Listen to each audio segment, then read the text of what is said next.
Pastor Ayodeji Kurunmi is an investment banker and partner at Enzo, Krypton Company, a management consulting firm that offers financial advisory and human capital services in Nigeria and across the globe. In addition to advising custodians of offshore capital seeking for investment opportunities across Africa, Enzo, Krypton Company also focuses on helping business leaders solve difficult problems, achieve sustainable growth, and continually create marketable value in a rapidly changing business environment. A graduate of Obafemi Awolowo University, Ayodeji Kurunmi possesses industry experience as a shared services specialist in financial technology products and designing of special purpose platforms for consummation of electronic transactions and interparty settlements. He conceptualized and managed the development of the first real-time settlement system for electronic transactions initiated by Microfinance clients on third-party channels in Africa. He has also led financial advisory teams and helped close over $200 million in fundraising and mergers and acquisition deals for SMEs and Private Equity. His wife, Pastor Ayodeji Kurunmi, is a transformational catalyst and the founder of Immerse Coaching Company, a personal transformation coaching practice. She is also the executive director at Ideation Hub Africa, a public policy and impact advisory firm, and the president at Kingdom Women Global Alliance and the Firebrand Movement, both of which are faith-based organizations. She is a Thomas International Certified Workplace Personality Profile Analyst, Certified Job Evaluation Analyst, and an experienced corporate trainer. She is also a certified visionary leadership coach by the Ole Konovalov Global Coaching Certification. Ayodeji Kurunmi has received several recognitions and awards for her outstanding leadership impact. In 2014, she was awarded New Leader for Tomorrow in the Order of Business, Government and Parliament at the Crans-Montana Forum in Geneva. In 2018, she was selected by the U.S. government as one of Africa's most promising young leaders. In 2019, she was listed as one of 100 most inspiring Nigerian women and announced as Nigeria's leading coach at the 2021 Motherland Awards. She also served twice as a mentor jury of the Queen's Young Leader Awards, a UK government fellowship that honors exceptional young leaders in the Commonwealth. DDK is the author of 20 books, including the classic titled Firebrand. PDK and DDK are both resident pastors at the Baptizing Church Lekki, and they are blessed with beautiful children. Ladies and gentlemen, meet our first couple on the show, PDK and DDK. I'm Ayodeji Kurunmi, and I work as an investment banker. I'm also the pastor of Baptizing Church Lekki, and I also oversee the Nigerian operations of the ministry. My name is Ayodeji Kurunmi, wife to Ayodeji Kurunmi. I am a personal transformation coach, a public policy advisor, and a ministry leader.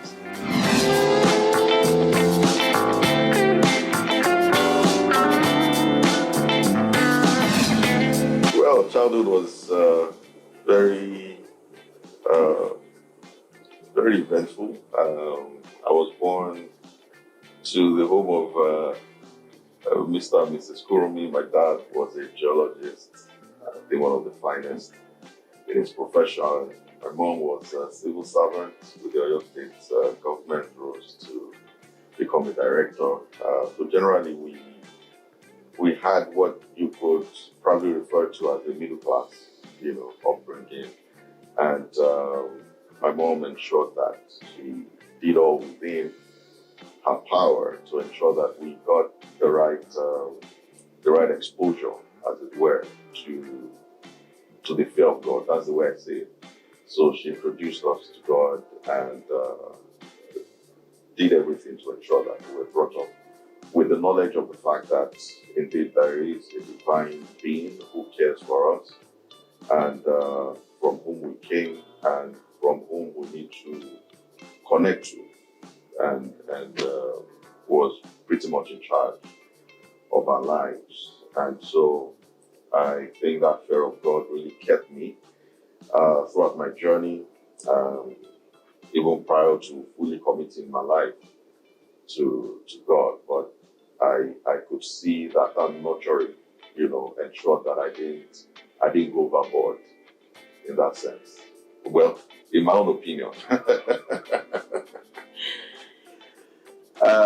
So yes, I went to a school I'm very proud of because of just the way that it really exposed us as well and sort of matured us very quickly. We had a lot of liberty, and I think from the lessons I see going through that school system and how a lot of us have sort of turned out, through life, we could see that it helped us to mature very quickly. I remember getting into university from Ife, and one of my friends then always called me mature guy because there were just certain things that weren't appealing to me at that level because it's done and dusted, back in secondary school. So while people were expressing or experiencing a level of liberty, in university, a lot of things were not necessarily new to us. And that also played a very important part in my life. I grew up as the second amongst three kids, and yes. What else? So I was born to a family of Diane Ayodeji, second child, first daughter. Like my husband, I would say middle class family. For sure, my warmest memories of my childhood would be around 5 big things, but I will share 3 at this time. The first is a very, very, very close-knit family, very, very close-knit family that was laced with a lot of humor, hilarity from my dad, a lot of love and tender care. And that still runs through my relationship with my siblings and my parents. We have a sense of loyalty to one another. The second thing would be definitely that instilling of the right values and godly values. My parents set out from when we were really young to really nurture us in the work of God.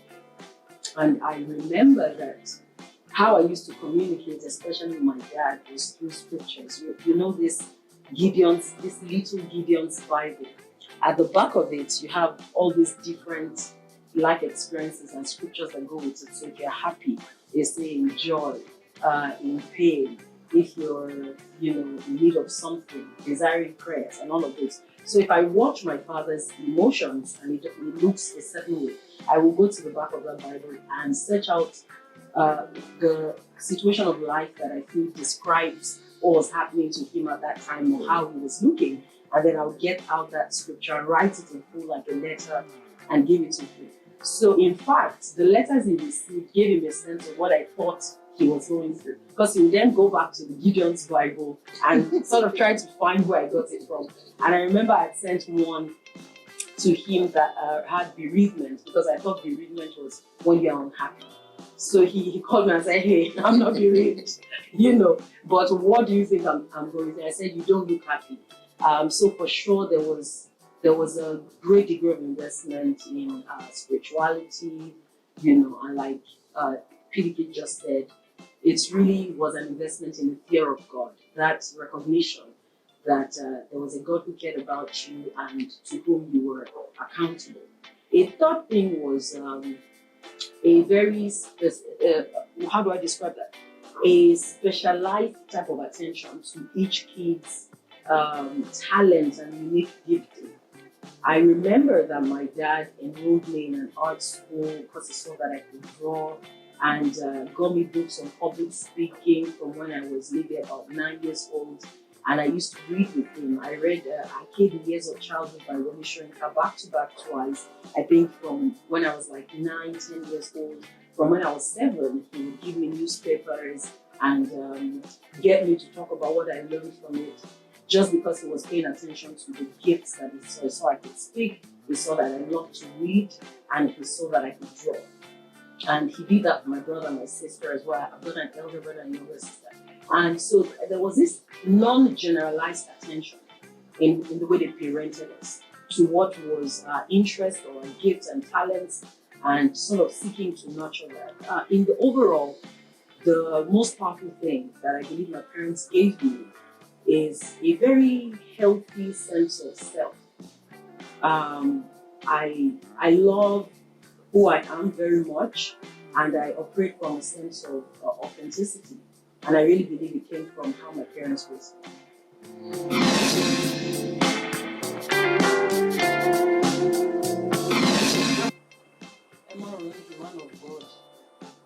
You can flow. No, you can start.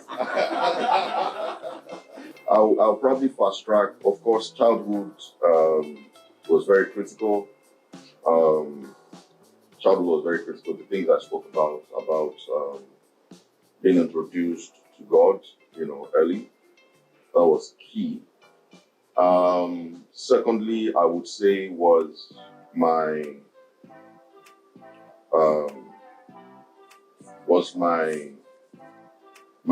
going to OU, going to Ife was very key. It wasn't my original choice. I just wanted to get to Unilag and get into the heart of the business community.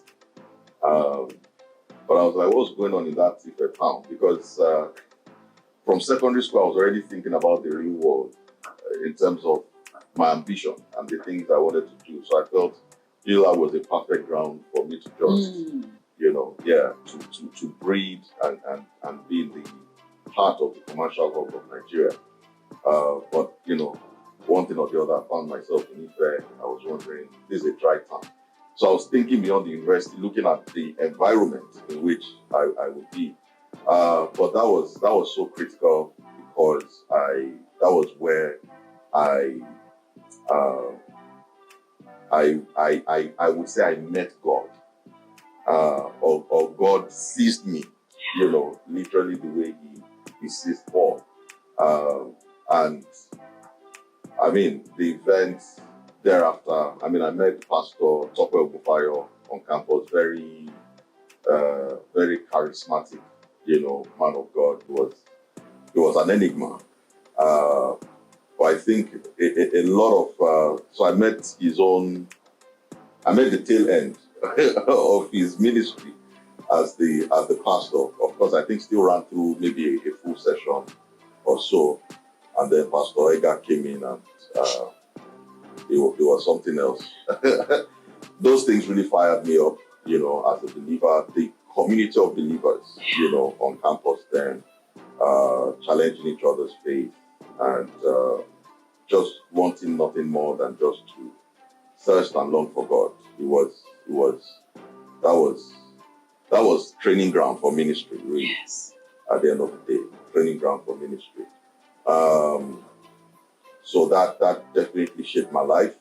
Another critical event that shaped who I am today was, I still remember it so vividly. I went to the room of Lulu Mogaji, who was one of my ogas back then. And I saw this message. It was a tip. And I said, you are going to give me this as like parting gift and all of that. So I took it. And it was a TD Jakes message. I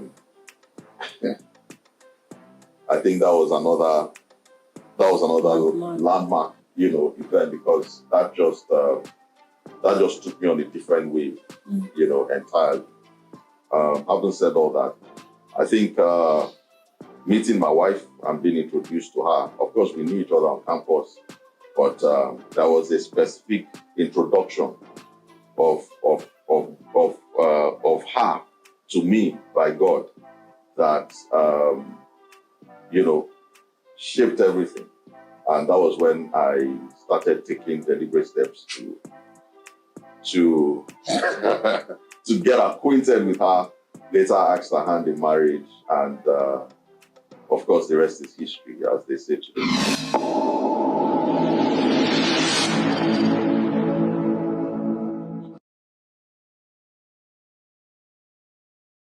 Now, when it good, make person dey chop fruit.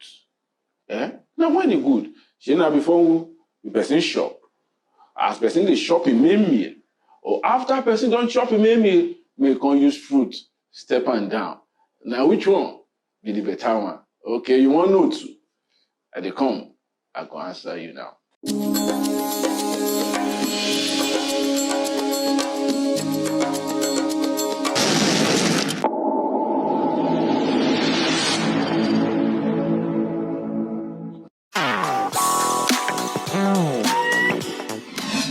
Here the whole day exploring, big events that have significantly shaped who I have become and the journey I've taken. But I'm going to make an attempt at maybe 3 to 5 that really stand out.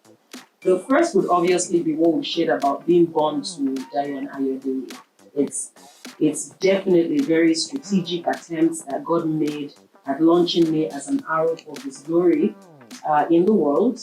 So, of course, my parenting is an important part of everything I am because my father and my mother represent this interesting balance between a firm, almost tough, parenting approach that questions everything, ensures that you are giving anything your best, smashes mediocrity, and the balance of self-acceptance and love and warmth and not being too hard on yourself. And that fine balance, I feel like I still bring it to everything that I am. I'm a nurturer. I have a lot of love to give. At the same time, I don't take praises. And I just love that balance. The second would be getting into Obafemi Awolowo University. I'm permanently thankful about all the great footprints of God that are scattered all around my spirit and my life because of the 6+ years that I spent in Obafemi Awolowo University. I got into school, and after my first year, we had this 11-month ASU strike break. And in those 11 months, I read almost 40 different books by Mike Murdoch.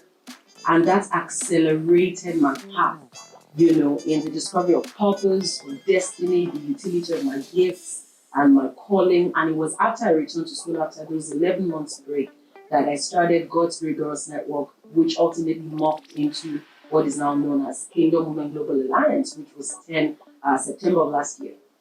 So all the people I met in OU, all the things I learned, all the books I read, the ministry that I participated in, my academic experience, everything really pressed out my leadership potential and challenged me to new levels of thinking and execution in my life. The third will be meeting my very beloved mentor, who is no longer my mentor, but now my mother, Mrs. Bisola Longe. When I was on campus my second year, she had come to teach, or my first year, I can't remember. She had come to teach on campus, and I was so drawn to her. I was this 17-year-old, extremely visionary for my age, even if I say so. At the time, I wanted to change the world. I wanted to change Africa. I wanted to make a difference, and she had come to speak. I was so scared. I met her after the event. She gave me a card. She was at that time at Sanusi Kafuma in Lagos. And from that time on, every holiday, I'll go to spend time with her, work in organization. I was getting mentorship I couldn't even be paying for. And by the time I graduated, I was already significantly framed into this young woman who wanted to really change the world. And I started to work in organization. And that was the beginning of also a very eventful career in human capacity management and human capital management and, learning consulting.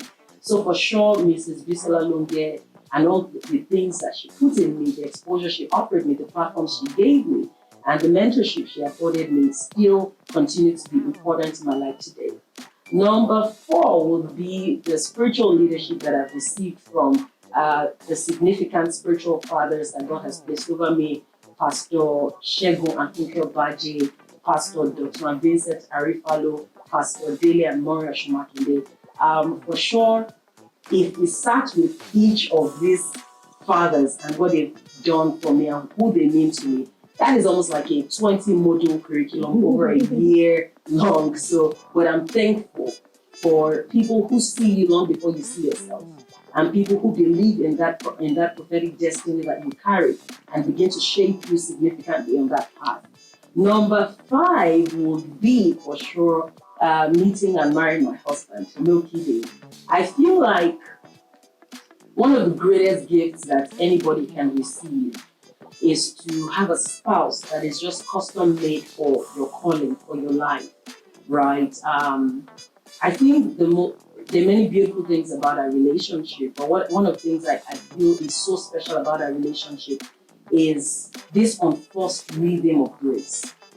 We just sort of, for the most part, our natural wiring fits the other person. I don't know how to describe it, and it just works. It just really works. It's unforced, it's a blessing, it's peaceful, it's a flow. And it almost feels like every little effort, any extra effort on that flow just makes it blossom the more.